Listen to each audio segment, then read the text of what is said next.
Oseo. Oseo. Cherokee greeting. And next, Konnichiwa. That's Japanese. And I'm starting off giving a tribute, rather, honoring the daughter of Japan, Nihon, by way of Hawaii, and now by way of Pyramid Lake, Kazui Kuri Kobayashi. And I just received this book from her, freshly published, The Spirits of Pyramid Lake, yesterday and today. She is a very long time, much acclaimed professional photographer, and she has put this book together with innumerable photographs of Pyramid Lake and the surrounding area with bits of history and so forth. And I really wanted to acknowledge that of her. I think we are now also gallery mates. And inside the book she does have a small picture of what, like a drawing of the shape of Pyramid Lake. And I want to say the shape of Pyramid Lake is the same as the shape of Lake Biwa. Now last week I presented Chikubu, the island in Lake Biwa in central Japan, very, very significant lake. And it's called Biwa because it's in the shape of a biwa. Biwa is the Japanese word for lute. And you could take the shape, the same shape of Pyramid Lake, and put it inside the larger shape of Lake Biwa, and there would be no contradiction. And my name, I should say, Pyramid Lake is my alma mater, and I have done much, much, much art concerned with that. And my true name of Pyramid Lake is Azurhodos, blue shoe. But now I think I can change the name of Pyramid Lake to Aoi Biwa, blue lute. And so with that, I want to point out the patron Mikami right here, and that is Benzaiten or Benten, whose name is the eloquent treasure. And you see that she is holding her lute, for which the lake is also named.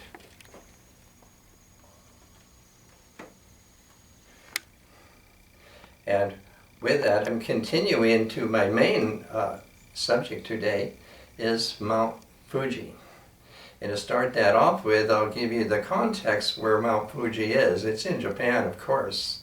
But Japan is very largely a mountainous country. Maybe 75% or more of the country, Honshu in particular, is mountainous. There are even the Japanese Alps, very, very sharp uprising mountains. And there are many volcanoes, some of them still smoldering. And even one time Mount Fuji is a volcano. And the last eruption was about 300 years ago. And a principal eruption was, more than 1,200 years ago, I think, very principally. So, it is very active, and it is the icon of Japan. And so to start right off with something in the literature,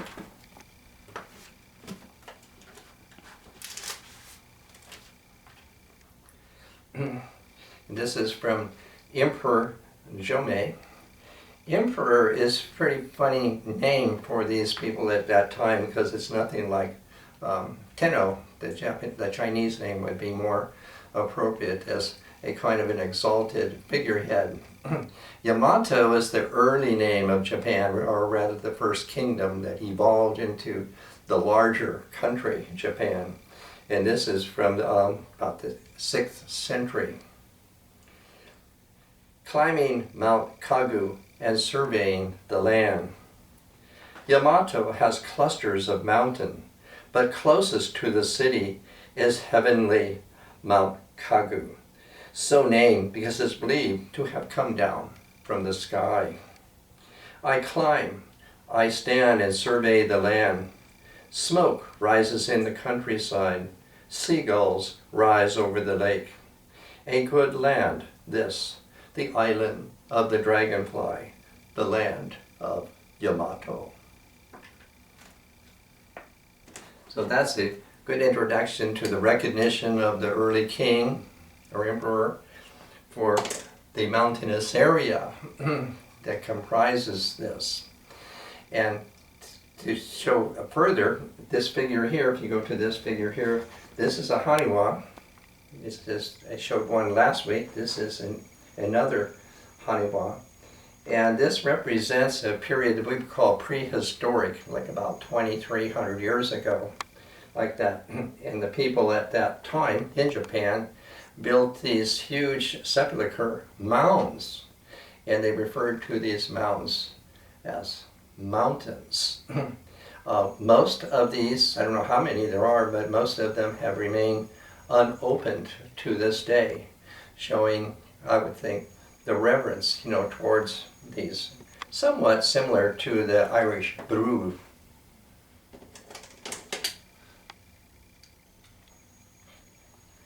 As an example, towards this, I'm saying this Japanese words, but minus the Japanese accent.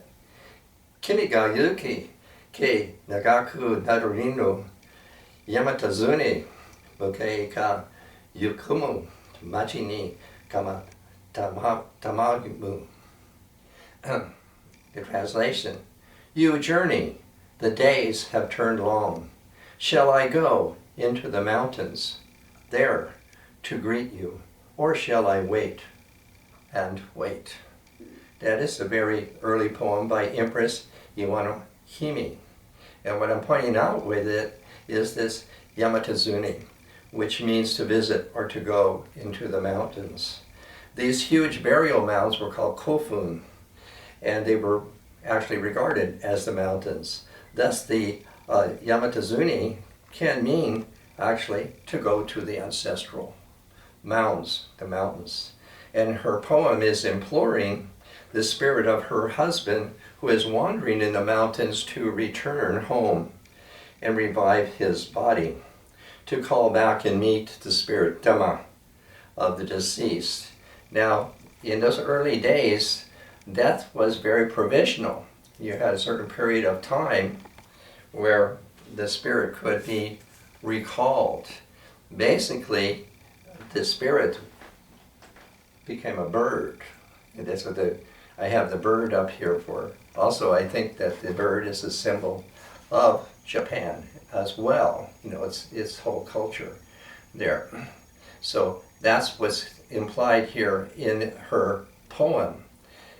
So there's considerable literature in this way from the early times of the belief of the deceased spirit being able to be recalled or becoming birds. So birds and mountains figure very much in all the early poetry and throughout. So that's one way that we are considering this.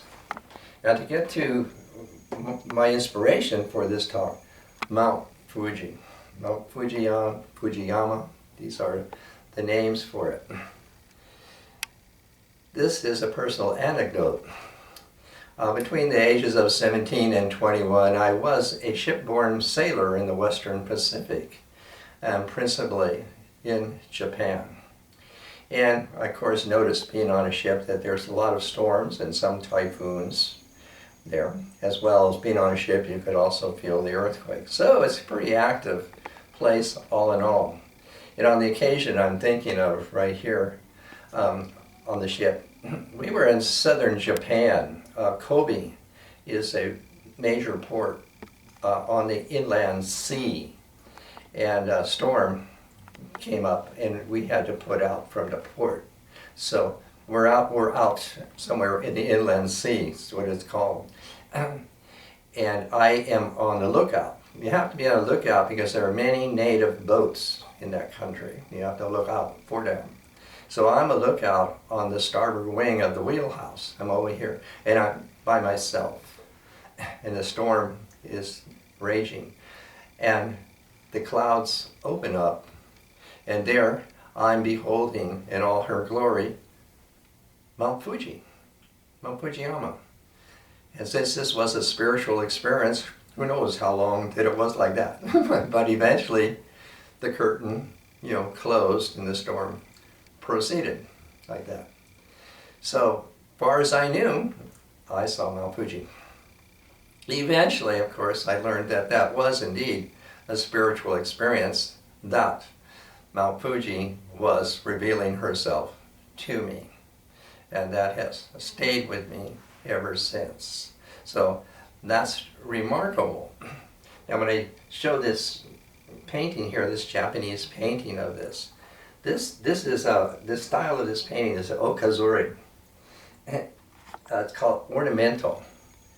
And Europeans or Western people kind of sort of look down on Japanese painting. This is aside from the sumi ink paintings. This is something else. This is painted on silk, and it's like very two-dimensional. So this we call ornamental is actually a form of substitution.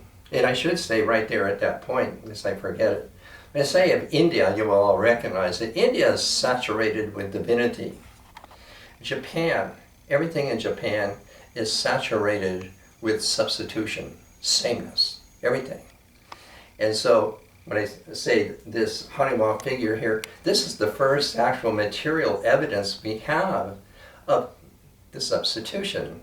These figures are of all kinds. They are substitutions for people. You can see that. I should even have said in this one here, her hand is going around the back because she has a baby on her back. So it's kind of tilted her body a little bit. And her other arm there is fitted so that there had been a mobile arm that she was probably waving there. So you can certainly see that this figure was a form of substitution, or first material evidence. Now in this painting, I'm saying this ornamental style, this we call two-dimensional, also is a substitution. In other words, it's not an attempt to make a naturalistic landscape, or maybe even a photograph that mirrors nature. In this one, this means so these things can have a life of their own. This is another form of substitution, so we call it ornamental, okazuri. Yeah. So that's one way to see that.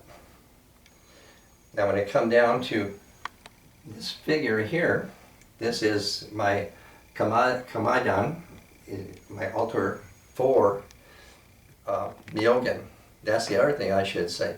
This apparition of Mount Fuji is called Myogen. Myogen, like that. And coincidentally, actually, in the Buddhist temple, I would say in Buddhism, there is the tradition they call the naming. So a person is given a Buddhist name that then is in the lineage of Buddha. And the name of that lineage is called Gotrabu, breastborn. The name I was given is Ken Myo, the exact mirror of the apparition Myo Ken. And this character here is the kanji character for Ken. It is derived from the eye of a man and his legs, an all-seeing eye. And so that is the basic character for this wondrous seeing and seeing life. Ken Myo, seeing life. So that has come together for me. Now, back to this figure down here. Here, this is the actual, what do we call, altar piece for Fuji, that the way we would regard it. And I have, made a little shrine, a shenji, like that. And the figure here, very small, I came upon this and recognized it in the tailings of a Japanese flea market. It's called a Fuji Miyagi, meaning it's a souvenir from Mount Fuji. And it's been cut from the cedar. It's a twig of cedar, sugi, and then minutely painted very, very carefully. So that is saying to me, and that is Mokuge Gekisha, meaning for one who has seen the mountain. That is this figure right here. And this is the Simnewa, and the offerings on it, and that's what those things are all making, this little, shrine, this little altar. And it, carry through this whiteness through here. Down here, this is suiseki. It's a kind of art, I mean, you say. Suiseki are mountain viewing stones. They even cut special platforms for them. And it's another one of those unique Japanese arts like that, to have stones or to find stones that are uniquely worth, looking at, contemplating, and like that. And I have put this one down there along with a copy of the print of one of the famous printmakers. Now, these prints, when they began to circulate, a couple made by the artists, this awoke up the people to Mount Fuji. So more and more people became interested, the people like that. And for a while, the mountain is pretty much off limits. It's off limits because the kami are there. Because that's part of even the early time, is that the spirits go up to the mountain and turn into the kami. So eventually more and more people began being attracted and wanted to go up there like that. And I should say one of the early poets, very early poet, in his description of seeing this, kami subete iru, and that is unique, antique uniqueness, the hand of a kami, was the poet's response to seeing this mountain. And I think that that's very, very succinct. The idea of kami is pretty large, and it's what conducts the term Shinto, or the kami-michi, the kami way. These words are difficult to kind of handle in definition in that way. So the kami can, anything that can be named as a kami. And so in certain instances, the kami would be a designation. Certainly the mountain as a kami would be a designation. But there is also even a heightened sense that the quality of this mountain that I will read to you in his following poem is also the attribute. So the whiteness of the mountain would be the attributes, a kami, as well as designating the mountain acts like a kami is its designation. So it gives you some idea of the way that these revolve. Now, if you can go down to the very bottom piece here, this I call a fu dog, in Chinese, pi yao, or in Japanese, koma inu. It's variously called a lion dog or a dog lion and things like that. Why I have it here is because up there on the mountain of Fuji is a crater. And in the crater there is a shrine. And in that shrine is two of these fu dogs. They're always in front of temples. They're usually pairs. I only brought home one. They're usually pairs. And of course they're guards, basically. They have all kind of dog-like qualities of being loyal, guard, protection, and all of that. And also in front of the figure of the fu dog is I have a miniature torii gate there. So my piece here is representing the actual shrine within the crater in Mount Fuji.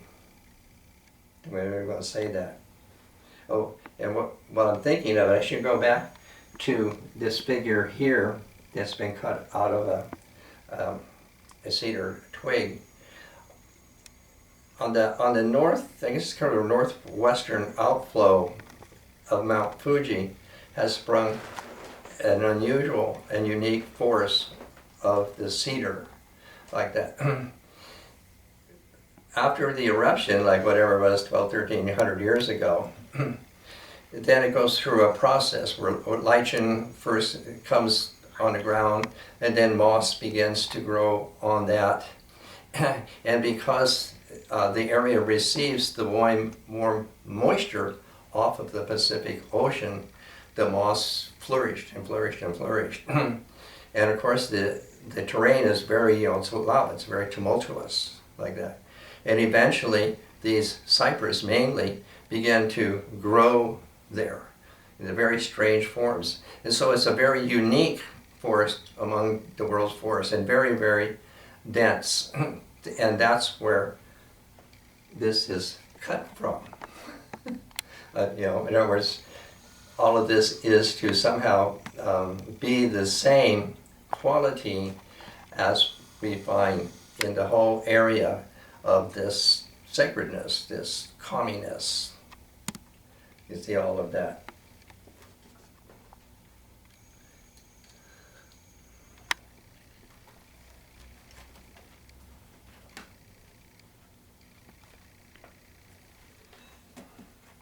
First, I want to, these are poems by Yami no Akihito of the 8th century, early 8th century. The first poem I'm going to read is just to show how much that mountains figured in poetry, and this would be an example. Climbing Kasuga Field. On Mount Kasuga of the spring days, on Mount Mikasa of the high platform, every morning clouds lay. Cuckoos call, ceaseless and incessant. Like the clouds, my heart lingers. Like those birds, I'm in one-sided love. In the day, all through the day. In the night, all through the night. Standing or sitting, I brood, though I cannot meet her. The envoy, that's French, like the birds that call on Mount Mikasa of the high platform, my thoughts of love start off as soon as they cease. So that's very good representative in this whole subject I'm talking about. There's many poems that are figuring with the mountains and the birds. Now in particular that are really like, that exactly goes with this, and this is registered as the earliest literary piece we actually have of Mount Fuji, again of Yami no Akihito. Looking at Mount Fuji in the distance, since heaven and earth parted, godlike, lofty and noble is Suruga, Fuji, the lofty peak. As I turn and look at the plain of heaven, the light of the coursing sun is hidden behind it. The shining moon's rays cannot be seen. White clouds cannot move, blocked. And regardless of time, the snow is falling. We will tell, we'll go on talking about Fuji, this lofty peak. The envoy. Coming out on the beach of Tago, I look, pure white on Fuji, the lofty peak. The snow is falling.